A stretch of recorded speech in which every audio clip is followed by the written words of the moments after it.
अस्सलाम वालेकुम स्टूडेंट्स। आज का जो आर्टिकल हम स्टार्ट करने जा रहे हैं वो सेकेंड ईयर पे है, एसी थ्रू रेजिस्टर।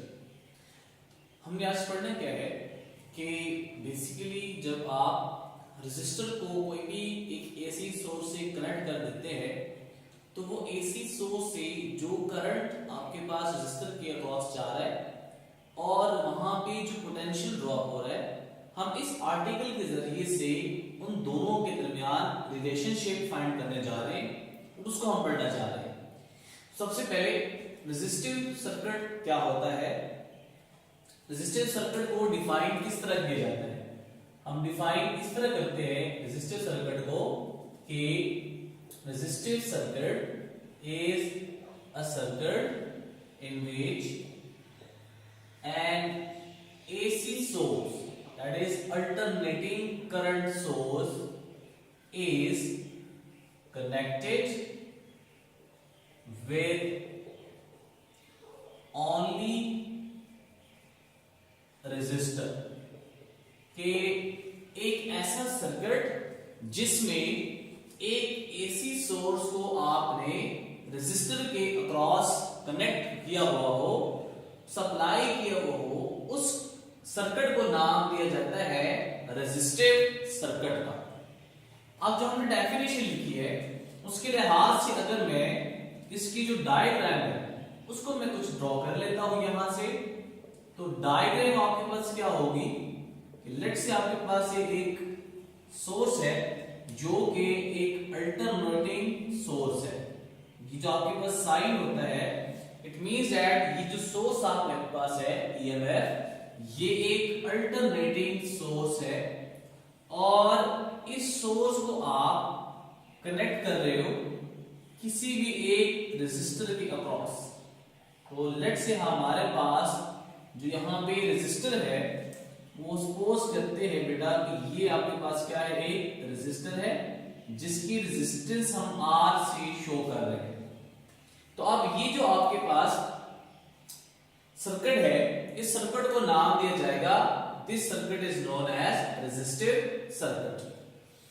अब बेटा इस रेजिस्टर के अक्रॉस अगर यहां से करंट फ्लो करता है तो ये करंट इस रेजिस्टर से पास करेगा एंड देन एक साइकिल कंप्लीट करके एक लूप बना देगा।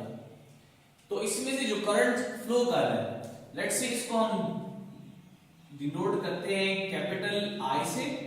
Capital I is the current flowing through that resistor और इस रेजिस्टर के अक्रॉस जो पोटेंशियल ड्रॉप होगा उसको हम नाम देते हैं, लेट्स डिनोट करते हैं कैपिटल वी से। अब इसके बाद आपने हेडिंग का नाम देना है एक्सप्लेनेशन का, और इस एक्सप्लेनेशन को हम कैसे लेके चलेंगे स्टार्ट करते हैं बेटा। देखिए आपको एक इक्वेशन का पता है जो हम इससे पहले आर्टिकल में पढ़ चुके हैं, एज वी नो दैट, जैसे हमें पता है कि जो पोटेंशियल होता है that is V is equal to, ये बराबर होता है V नॉट साइन थीटा के। अब इस इक्वेशन को जरा देखिए, यहां पे इस V को हम नाम देते हैं, this is known as instantaneous voltage, और जो यहां पे V नॉट लिखा हुआ है इस V नॉट को हम कहते हैं कि इट इज द मैक्सिमम, या फिर इसको हम नाम देते हैं पीक वैल्यू का। और यहां पे साइन है, साइन एक ट्रिग्नोमेट्रिक फंक्शन है, और जो थीटा है इस थीटा को नाम दिया जाता है is known as phase angle. तो जरा बेटा देखिए ये जो आपकी इक्वेशन है, इस इक्वेशन को अगर मैं एक नाम दे दूं कि लेट्स से आपके पास इक्वेशन है ए, तो इस इक्वेशन से मैं लिख सकता हूं कि जो वोल्टेज है वो किसके ऊपर डिपेंड कर रही है, voltage only depends upon phase angle theta. और अगर मैं इसको मैथमेटिक्स की टर्म में कहूं तो मैं इसको कुछ इस तरह से लिख सकता हूं कि voltage is a function of sine theta. तो ये फंक्शन है किसका, साइन थीटा का फंक्शन है। और आपको बेटा पता है कि जब हम साइन थीटा की बात करते हैं तो यहां से जो एक सिग्नल जनरेट होता है, उस सिग्नल की जो शेप होती है उसको हम कहते हैं, ये क्या है, साइनोसाइडल वेव है या साइनोसाइडल शेप होती है। अगर मैं इस इक्वेशन के मुताबिक ग्राफ ड्रॉ करूं इसका, इस वोल्टेज के लिए, तो बेटा वो वोल्टेज का ग्राफ मैं कुछ इस तरह से ड्रॉ कर सकता हूं कि लेट्स से बेटा आपके पास ये क्या है, एक वैल्यू आपके पास है जो कि एक सर्कल तक मैं लेट्स से सपोज करता हूं कि एक पोटेंशियल का जो ग्राफ है वो ये बन रहा है। हमारे पास ये 0 एक्स एक्सिस के लॉन्ग आपके पास बेटा यहाँ पे टाइम है, और इस एक्सिस के ऊपर मैं यहाँ पे ले रहा हूं कि क्या है, फिलहाल पोटेंशियल है। और यहाँ पे वैल्यूज देखिए, ये वैल्यूज एक मैक्सिमम वैल्यू, और यहाँ पे ये वैल्यू आपके पास क्या होगी, एक मैक्सिमम वैल्यू होगी। यहाँ पे मैक्सिमम वैल्यू जो है वो 0 के अपर है, तो उसको हम कहेंगे पॉजिटिव y एक्सिस के लॉन्ग है, तो इसको मैं नाम देता हूं, लेट्स से ये आपके पास क्या है, पॉजिटिव v0। इसी तरह यहां पे जो मैक्सिमम वैल्यू है, चूंकि वो नेगेटिव x एक्सिस के ऊपर है, नेगेटिव y एक्सिस के ऊपर है, तो इसको मैं नाम देता हूं, ये क्या है, नेगेटिव v0, जो कि शो कर रहा है कि यहां पे वैल्यू मैक्सिमम जरूर है, लेकिन वो चूंकि नेगेटिव साइड के ऊपर है।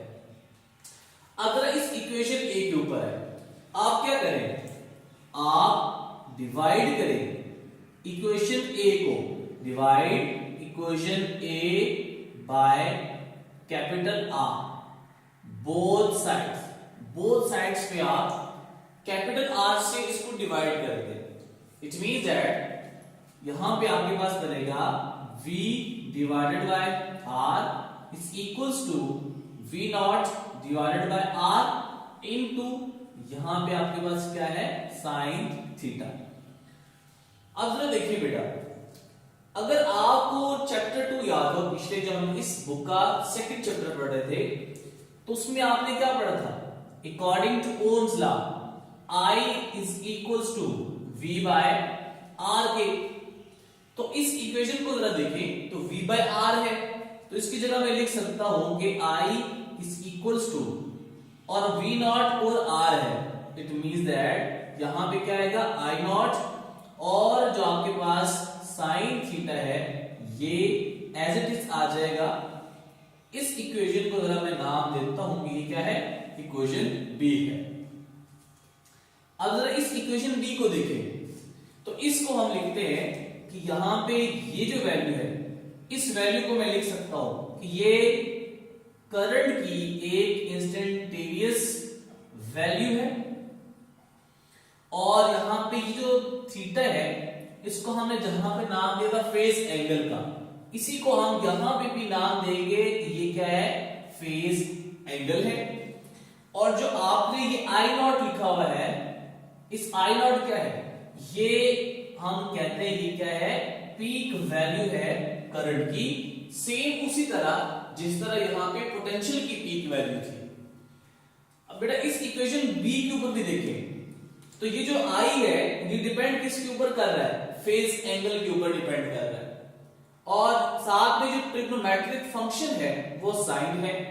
तो मैं इसको भी कुछ इस तरह से लिख सकता हूं कि जो इक्वेशन बी से मैं लिखूंगा कि जो करंट है is also a function of, किसका फंक्शन है, साइन थीटा का। तो करंट भी साइन थीटा का फंक्शन बन रहा है। इट मींस दैट कि जब आप इसका ग्राफ ड्रा करेंगे तो इसका ग्राफ भी सेम एज इट इज आएगा जो कि ये ग्राफ है। तो साइनोसाइडल वेव पोटेंशियल यानी वोल्टेज की भी बनेगी, और साइनोसाइडल वेव आपके पास इस करंट के लिए भी बनेगी। तो इसका करंट का जब हम ग्राफ ड्रॉ करते हैं, लेट्स सी बेटा आपके पास क्या है, ये आपके पास एक करंट का ग्राफ हम ड्रॉ करते हैं। सपोज करते हैं बेटा ये आपके पास एक करंट का जो ग्राफ है वो ये बनता है, जो कि मैं ब्लैक मार्कर से शो कर रहा हूं, ठीक है। इसको आप इस तरह भी चेक कर सकते हैं कि बेटा आप एक दफा साइन 0 पुट करें इस v is equal to v naught में। सपोज करते बेटा मैं यहां पे आपके लिए करता हूं कि v is equal to v naught sine 0 degree. तो साइन 0 की वैल्यू क्या होती है 0। इसका मतलब है कि v की वैल्यू क्या आ जाएगी 0 आ जाएगी। इसका मतलब है यहां से आपका पोटेंशियली वोल्टेज स्टार्ट करेगा। फिर आप इस इक्वेशन बी में आए तो इसकी वैल्यू यहां पे पुट करें बेटा तो i is equals to i naught sine 0 which is equals to 0। तो जहां से वोल्टेज स्टार्ट कर रहा है वहीं से करंट स्टार्ट करेगा, यानी जहां पे v 0 है वहां पे करंट उसी टाइम पे वो क्या है 0 है। फिर आप दूसरा केस कुछ इस तरह से कंसीडर कर ले, आप यहां पे साइन थीटा की वैल्यू 90 डिग्री पुट करें तो साइन 90 इज इक्वल टू क्या होता है 1। इट मींस दैट v की जो वैल्यू आ जाएगी वो v नॉट के बराबर आ जाएगी। इस वैल्यू के ऊपर यहां पे बेटा देखें, इस वैल्यू के ऊपर जो v की वैल्यू है that is pi by 2 r 90 degree, v not maximum है। अब यही 90 डिग्री आप इस करंट के लिए इक्वेशन में पुट करें तो करंट की इक्वेशन में पुट करेंगे तो ये क्या बनेगा I is equals to I naught sine 90 degree. तो साइन 90 डिग्री फिर आंसर क्या आ जाएगा 1। इट मींस दैट करंट की वैल्यू यहां पे क्या आ जाएगी मैक्सिमम आ जाएगी।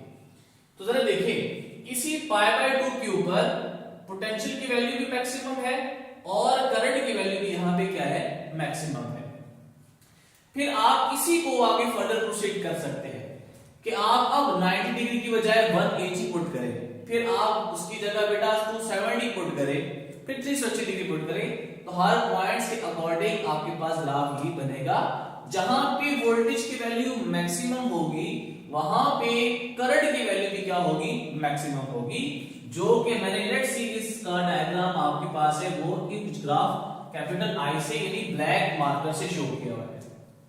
अगर आपने देखिए इस वैल्यू को, इस ग्राफ से मैं क्या कह सकता हूं, मैं क्या कंक्लूड कर सकता हूं कि जहां पे वोल्टेज 0 है करंट भी 0 है, जहां पे वोल्टेज मैक्सिमम है करंट भी मैक्सिमम है, जहां पे फिर वोल्टेज 0 है करंट भी वहां पे क्या हो जाएगा मैक्सिमम, और फिर आपके पास ये वोल्टेज नेगेटिव जा रहा है तो करंट भी नेगेटिव जा रहा है। जिस पॉइंट के ऊपर वोल्टेज की वैल्यू नेगेटिव मैक्सिमम है उसी पॉइंट में करंट की वैल्यू भी मैक्सिमम है जो कि नेगेटिव साइड पे है। फिर दोबारा दोनों डिक्रीज कर रहे हैं और 0 के ऊपर आ रहे हैं। इट मींस दैट इसके ऊपर मैं कुछ कंक्लूड इस तरह से कर सकता हूं कि potential that is voltage and current changes simultaneously change होते हैं, और इसी को मैं लिख सकता हूं कि that is decreases and increases simultaneously. दोनों इंक्रीज भी और डिक्रीज भी करते हैं एक ही तरह के, and becomes 0 and maximum at same time, और सेम टाइम के ऊपर इनकी वैल्यू मैक्सिमम भी होती है और 0 भी होती है। ठीक है, अब जो आपने लिखा हुआ है बड़ी इंपॉर्टेंट बात लिखने लगा हूं, यहां पे इंपॉर्टेंट रिजल्ट लिखने लगा हूं कि hence voltage and current are, ये दोनों आपस में क्या है in phase. It means that there is no phase difference between current and voltage in pure resistive circuit. Pure resistive circuit में इन दोनों के दरमियान फेज डिफरेंस मौजूद नहीं होता। अब जो आपने लिखा हुआ है इसी को बेटा आप यहां पे वेक्टोरियल डायग्राम में रिप्रेजेंट कि जो वोल्टेज है अगर वो इस डायरेक्शन में है, लेट्स सी आपके पास क्या है V है, और जो करंट है वो भी इसी डायरेक्शन में आपके पास जा रहा है। इसका मतलब ये है कि अगर मैं इसको एक ही डायग्राम में शो करूं तो एक ही डायग्राम में मैं कुछ इस तरह से शो कर सकता हूं कि यही डायरेक्शन आपके पास करंट की भी है और यही डायरेक्शन में आपके पास वोल्टेज की भी है। तो यहां पे इस डायग्राम को हम लिखते वेक्टोरियल डायग्राम में रिप्रेजेंट करते हैं। लेकिन याद रखें बेटा कि जो करंट है और वोल्टेज है बोथ आर स्केलर क्वांटिटीज, ये वेक्टर्स नहीं होते, जस्ट उनको एक यहां पे रिप्रेजेंट करने का तरीका है। तो ये बात जहन में रखनी है कि they are not vector quantities, they are scalar quantities. ठीक है, अब देखिए हम इस रेजिस्टर के अक्रॉस जो पावर डिसिपेशन है अब उसको हम स्टडी करते हैं। पावर डिसिपेशन अक्रॉस रेजिस्टर, और पावर डिसिपेशन का फॉर्मूला क्या होता है बेटा? फॉर्मूला बेटा होता है P is equals to IV, और इसी फॉर्मूले से आपके दो फर्दर फॉर्मूले हम बनाते हैं। एक फॉर्मूला होता है P is equals to I square R, और दूसरा फॉर्मूला होता है P is equals to V square divided by R। अब यहां पे एक बात, दो पॉइंट्स आपने जहन में रखने। वो पॉइंट्स क्या है बेटा कि अगर तो पावर यानी कि पॉजिटिव आ रही है या पावर अगर आपके पास नेगेटिव आ रही है, इट मींस दैट अगर पावर पॉजिटिव है तो पावर इज डिसिपेटेड, पावर आपकी क्या हो रही है? डिसिपेट हो रही है, और वो किसके अक्रॉस हो रही है? अक्रॉस रेजिस्टर के। ठीक है, और अगर ये केस हो कि पावर नेगेटिव आ रही हो, इस केस में पावर अगर नेगेटिव आ रही है इट मींस दैट कि जो पावर है वो आपके पास इनपुट है। ठीक है, अब जरा देखिए बेटा, अक्सर बच्चे के माइंड में यहां पे क्वेश्चन नहीं आता है कि सर जो वोल्टेज है उसकी जो वैल्यू है वो मैक्सिमम है और वहीं पे करंट की वैल्यू मैक्सिमम है, लेकिन डायग्राम में अगर आप देखें तो वोल्टेज की जो पीक है वो ज्यादा बन रही है और जो यहां पे करंट की जो पीक बन रही है मैक्सिमम की वो उससे लेस बन रही है।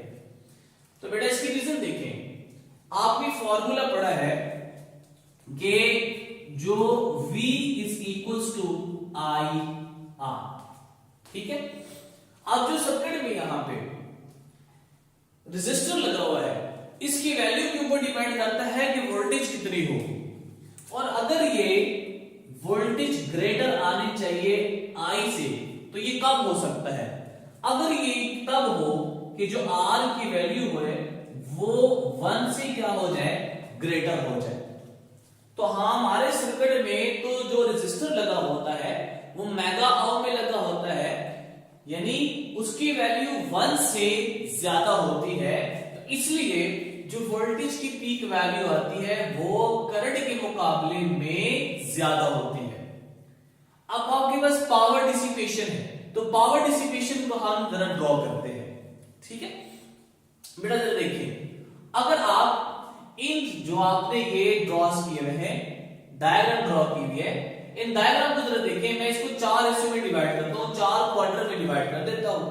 एक ये वाला क्वार्टर है जो मैंने यहां पे लाइन लगाई हुई है, और दूसरी क्वार्टर बेटा आपके पास ये वाली है, और तीसरी क्वार्टर बेटा मैं सपोज करता हूं ये है the fourth and this one. अगर आप इस जीरो रेफरेंस लाइन को देखें तो upper part positive and lower part is negative. तो जरा देखिए बेटा, जो पावर की डिसिपेशन की बात होगी, अगर आप फर्स्ट इस पार्ट में देखें, जो ये वाला पार्ट है, इसमें करंट और I दोनों की जो वैल्यू है वो पॉजिटिव है। तो it means that according to the formula P is equals to IV, power की वैल्यू भी क्या आएगी? पॉजिटिव आएगी। फिर सेकंड क्वाड्रेंट में देखिए, वोल्टेज डिक्रीज कर रहा है, करंट भी डिक्रीज कर रहा है, लेकिन यहां पे जीरो है, उससे अपर पार्ट इस पार्ट में देखें तो फिर भी जो करंट है उसकी वैल्यू भी पॉजिटिव और वोल्टेज की वैल्यू भी पॉजिटिव, तो फिर भी आपको जो पावर है वो क्या आ रहा है, पॉजिटिव आ रहा है। आप जरा इस पॉइंट से, यहां पे मैं पॉइंट कहता हूं ए, इस ए पॉइंट से डाउनवर्ड जाए इस बी की तरफ, तो बेटा इस पार्ट में जरा देखिए, जो करंट है उसकी वैल्यू क्या है, नेगेटिव, वोल्टेज इसकी वैल्यू भी क्या है, नेगेटिव।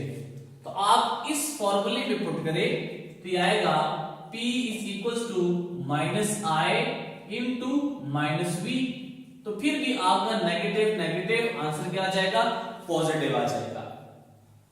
फोर्थ पार्ट में देखें तो फोर्थ पार्ट में भी I की वैल्यू नेगेटिव, V की वैल्यू नेगेटिव, फिर आप जरा पुट करें तो पावर की वैल्यू फिर भी क्या आ जाएगी, पॉजिटिव आ जाएगी। इट मींस दैट कि जो यहां पे सबसे इंपॉर्टेंट बात मैं लिखने जा रहा हूं कि जो पावर डिसिपेशन है, पावर डिसिपेशन अक्रॉस रेजिस्टर, और वो किस में है, in pure resistive circuit, pure resistive circuit is always positive, तो वो हमेशा उसकी वैल्यू क्या आएगी, पॉजिटिव आएगी। ये बात आपसे बेटा एमसीक्यूज में पूछी जा सकती है। तो अगर आप इसका ग्राफ ड्रॉ करेंगे तो उसका जो ग्राफ आएगा बेटा पावर का, वो आपके पास यहां पे पॉजिटिव एंड देन आपके पास ये पॉजिटिव, तो जो आपके पास ये रेड मार्कर से है ये क्या शो कर रहा है, दिस इज पावर। तो पावर प्योर रेजिस्टर की हमेशा क्या होती है, पॉजिटिव होती है। तो ये बेटा आपके पास कुछ बातें थी इसे थ्रू रेजिस्टर के। उम्मीद है आपको लेक्चर समझ आया होगा। कोई क्वेश्चन आप पूछ सकते हैं, नेक्स्ट लेक्चर में फिर हाजिर होंगे, तब तक के लिए बेटा अल्लाह हाफिज।